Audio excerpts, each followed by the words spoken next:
All right. Hello, everyone, and welcome to the August webinar for the NHSGA. My name is Chris Noble, and today I'm pleased to be joined by a couple of my teammates who are more involved on the collegiate club golf side of things. Guys, if you want to take a second and introduce yourselves. Hi there, everybody. Thanks so much for joining us. My name is Connor Brown, and I help run the NCCGA, which is club golf nationally. Hello, everybody. My name is Ross Krappel, and I also help with Connor at the NCCGA, the National Collegiate Club Golf Association.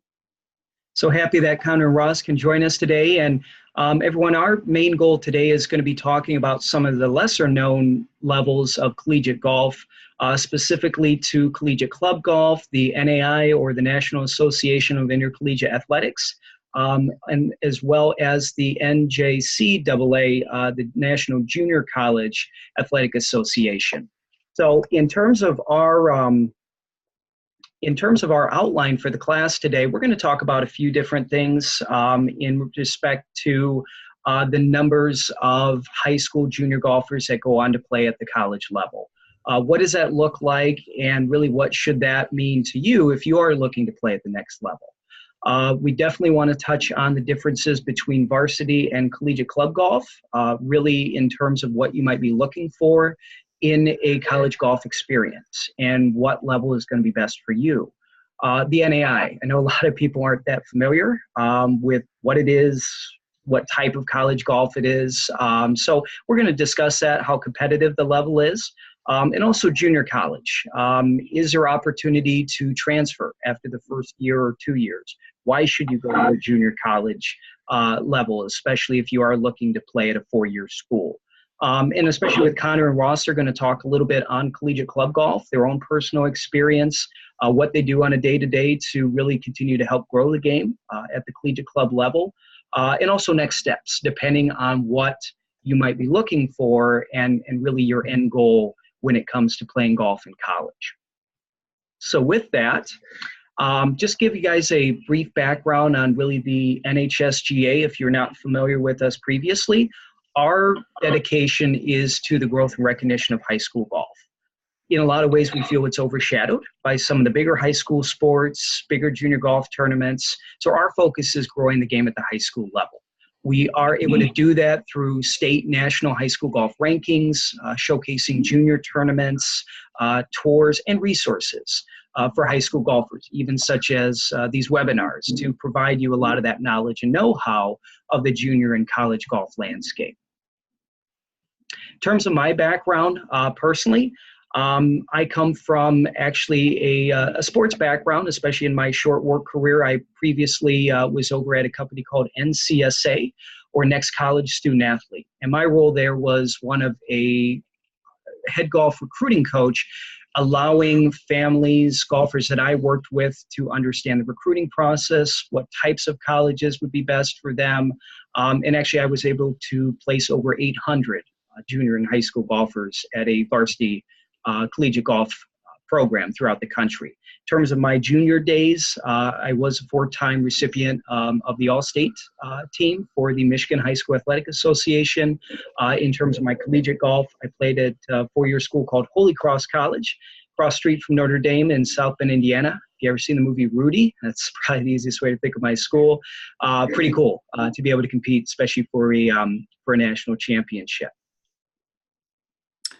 Hi guys, to reintroduce myself, Connor Brown. I graduated from a small state school called Plymouth State University in 2016, which is in central New Hampshire. So a little bit different of a golfing background for me, having grown up in New England, only being able to play the game for a couple months every summer and spring and fall. Actually, my school didn't offer varsity golf. They got rid of it in the early 70s and really had no golf present on campus for over 40 years by the time that I got there. So a few of my classmates and I and my peers decided to start a club golf team to be able to continue to play competitive golf in college, which certainly meant a lot to us, having played high school golf. Some of us played junior golf growing up and still wanted to be involved in the game from a collegiate level without the actual opportunity to play at a varsity level. My role with the NCCGA started back in the summer of 2016, directly after I graduated, to continue to help collegiate club golfers across the country have access to competitive team-based golf tournaments while they're continuing their education, doing other things, including joining other clubs, perhaps kind of having a big, all-encompassing education experience while also playing collegiate club golf, something that I help do both on the regional level and on the national level, being a zone manager within the NCCGA. Hi, everybody, and kind of to reintroduce myself as well. My name is Ross, and my background is kind of a mix of the two. I grew up in Dayton, Ohio. My dad's been a club pro my whole life, so golf is definitely in my blood. Graduated from Ohio University in 2016, which is a school in Southeast Ohio, almost into West Virginia. Go Bobcats. I've had previous internships in the golf business, 3 actually. I started in the summer of 2015, headed on down to Dallas, Texas, and worked with the Northern Texas PGA All-American Tour. We were in 20-25 tournaments for the better golfers in the Dallas-Fort Worth Metroplex. The following summer, I got offered an internship with the Southern Texas PGA and did more professional tournaments operations there.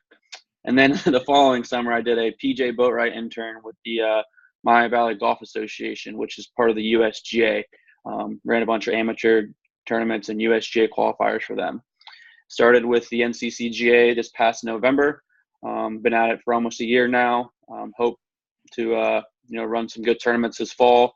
We were in two championships so far in Vegas in my time here, Vegas and St. Louis, over 350 kids at both.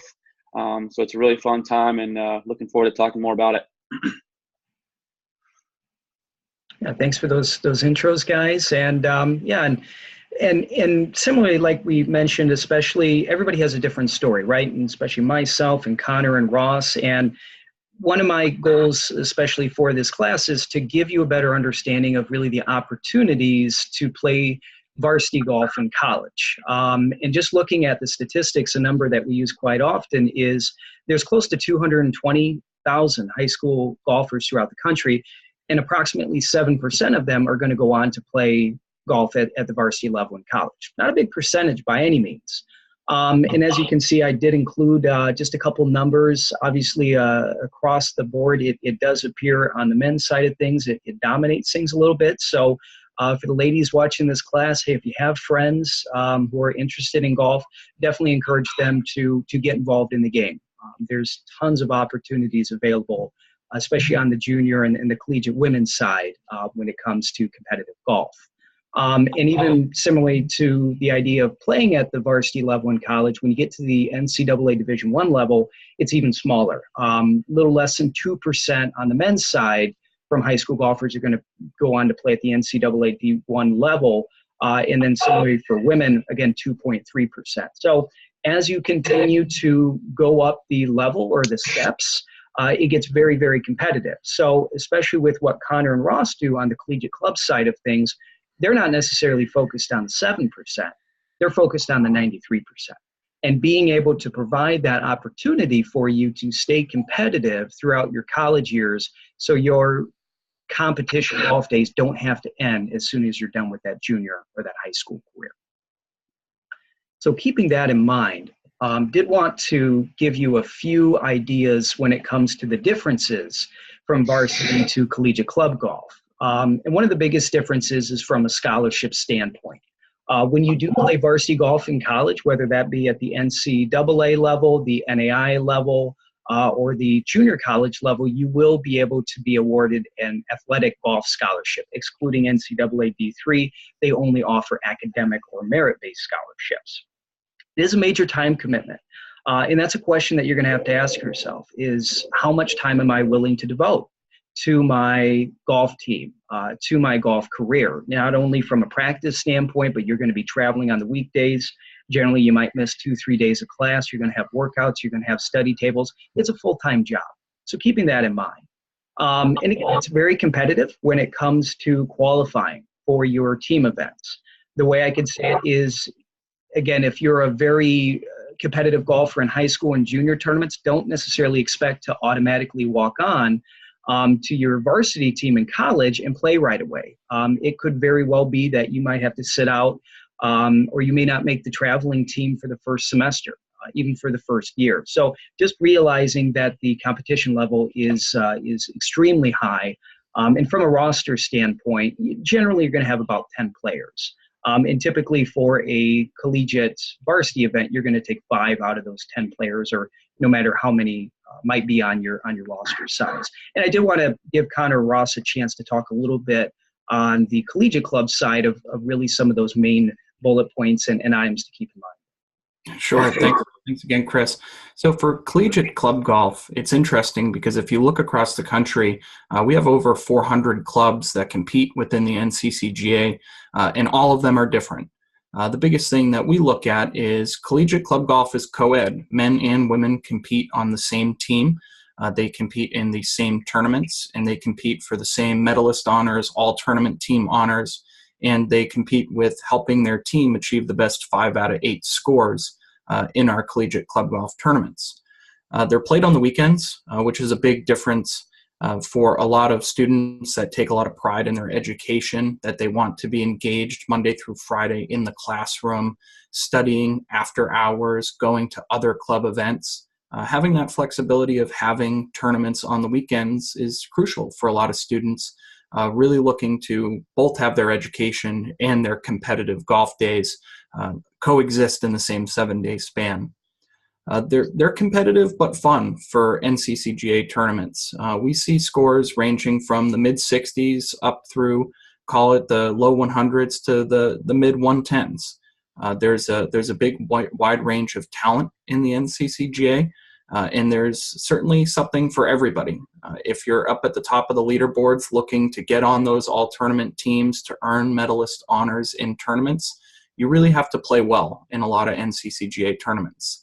And it is an outlet for walk-ons to varsity programs. As Chris mentioned, we've seen quite a few players, most notably a Virginia Tech student, a Michigan State student, and a University of Michigan student using club golf as that jumping off point to be able to showcase them in competitive events to take it to the next level at a Division I varsity level.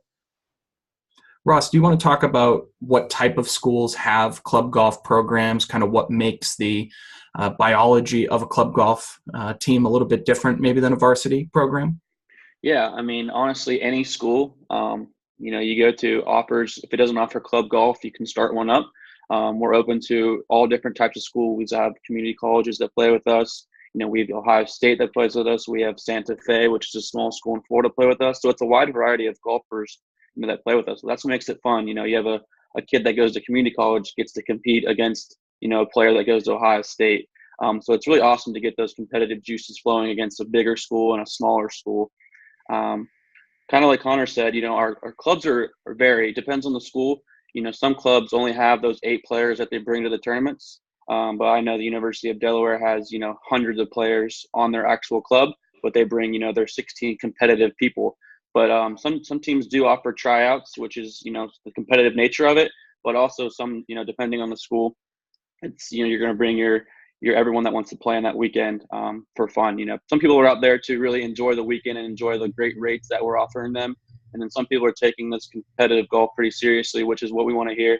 And, have a good time and also, try to earn those medalist honors. But club golf is great for everybody. Like Connor said, it's co-ed, as we have many different females compete with us. Actually, a few of them went to our national championship this past spring in St. Louis. And we're continuing to, build these teams up and hopefully have more women play with us. It's great, guys. No, appreciate the insight there, and really, I know that Connor and Ross would definitely agree with me. Where the biggest message we want to spread is, it doesn't matter where you go to school or to college, there is an opportunity for you to stay competitive, especially if you don't make that varsity or that scholarship position. So definitely a lot of pluses, especially on both ends here. So hopefully that will definitely give you a little bit of a better picture. So keeping that in mind and focusing a little bit on the varsity collegiate club, or excuse me, varsity college golf opportunity side of things, let's talk a little bit on the NAIA. I could speak to this school I went to, Holy Cross. We were an NAIA program. Smaller schools, typically about 5,000 students or less. So you're not going to have a 20, 30,000 student population school by any means. Normally there will be a religious or a faith-based background, not always, and it doesn't necessarily mean that you have to be personal, just keeping that in mind. Competitive golf programs, pretty typical to NCAA D2. On the men's side, you're going to see scores ranging to the high mid-60s, upwards of the high 70s, low 80s on the men's side, and then for the women, generally mid-70s to high 90s, low 100s. So still very competitive. NAIA programs are able to offer 5 scholarships on both the men's and women's side. So what I mean by that is 5 full scholarships if the school is fully funded. Keeping that in mind, I did want to give you an idea of what a typical scholarship will look like if you do choose to attend an NAIA school or program. On the men's side, you're looking at approximately $6,600. Now that's per year, and that's just athletic. Okay, so that does not take into account what you're doing in the classroom or the academic or merit-based scholarship that you could potentially receive. And then for the women, generally right around $7,000 per year. And again, that's going to range depending on the size of the team, the budget that the school has to work with. But just to give that information to you, especially if you are looking at an NAIA program, to compare your scholarship offer to an average across the board. Similarly, on the junior college side of things, the biggest thing to remember here, everyone, is it's a 2-year school, okay? So basically, you have to look at this as a springboard opportunity for you, especially if your end goal is to play at the NCAA D1 or D2 level. I know a ton of people personally who've gone to a junior college, played competitive golf, gotten their scores down, kept their grades up, and then have used that to springboard into a D1 or D2 school, very similar to what Ross was talking about on the club side of things.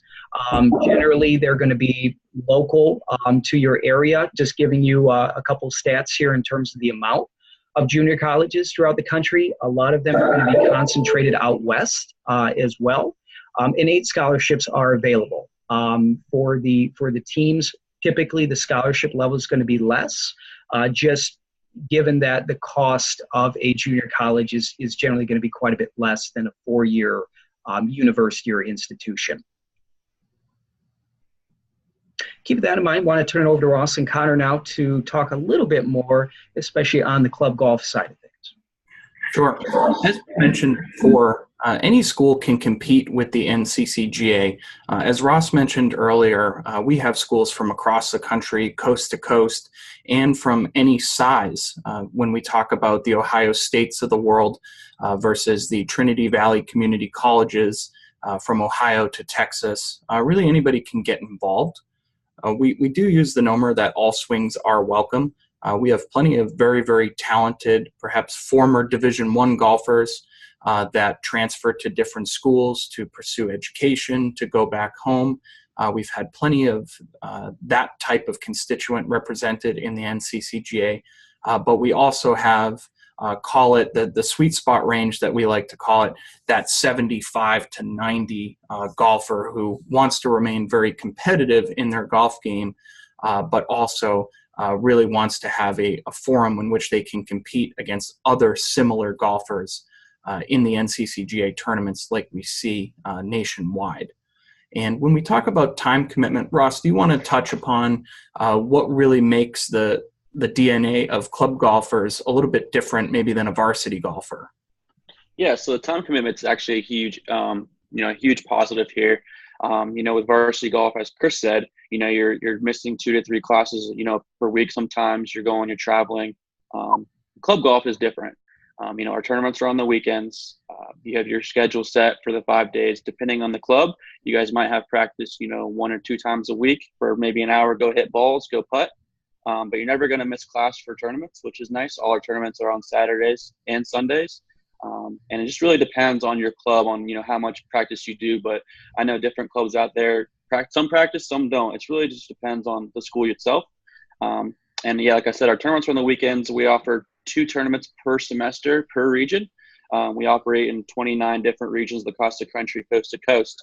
So you play in your 2, sometimes 3 tournaments per semester with a chance to qualify for a national championship at the end of each semester. And I know Connor, being here for the last 2 years, can go on and tell you a little bit more about, the national championship and what that entails. Yeah, so the national championship for the NCCGA is the top 224 golfers in the country. And the way that we decide the national championship field is we use something called zone-based qualifying. So the top 4 programs in each of our 5 zones are able to compete in an auto bid for that national championship.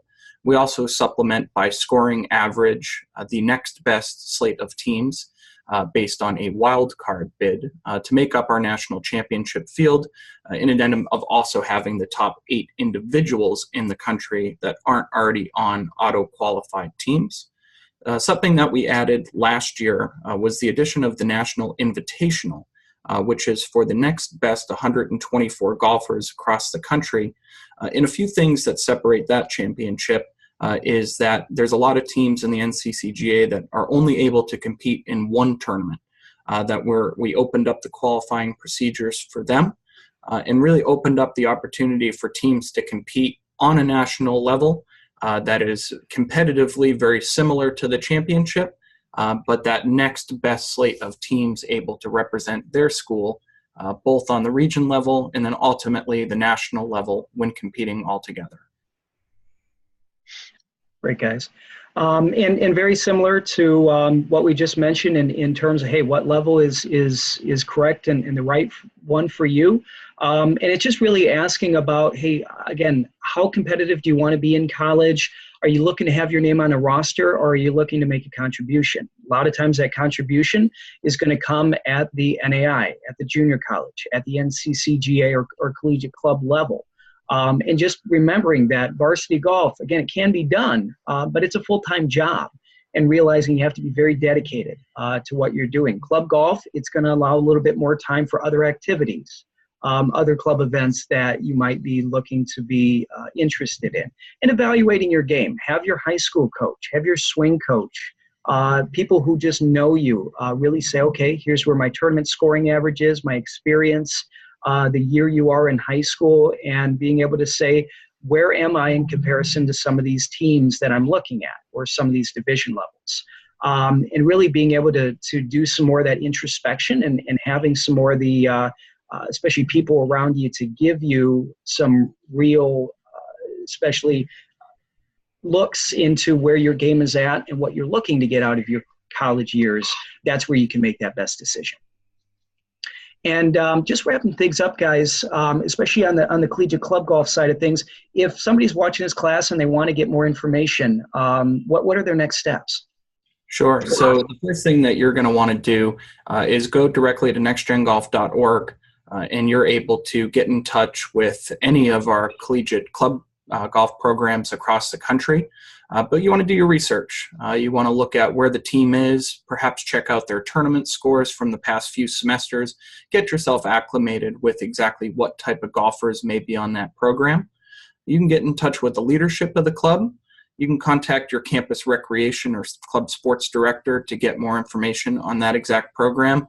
And then, of course, myself, Ross, and the rest of the NCCGA team are always more than willing to help out, answer any questions that you have. That's great, guys. And very similar on the varsity side, again, just creating that golf resume, reaching out to coaches you're interested in, registering with the eligibility centers. I do have a few other webinars that are in the resource library I'd love for you to check out. That's a few next steps on the varsity side, but definitely, as Connor just mentioned, those are your next steps on the collegiate club side to really take advantage of. And we want to thank you all for your time here today, and especially if you do have questions, wanted to provide our emails right there, please feel free to reach out.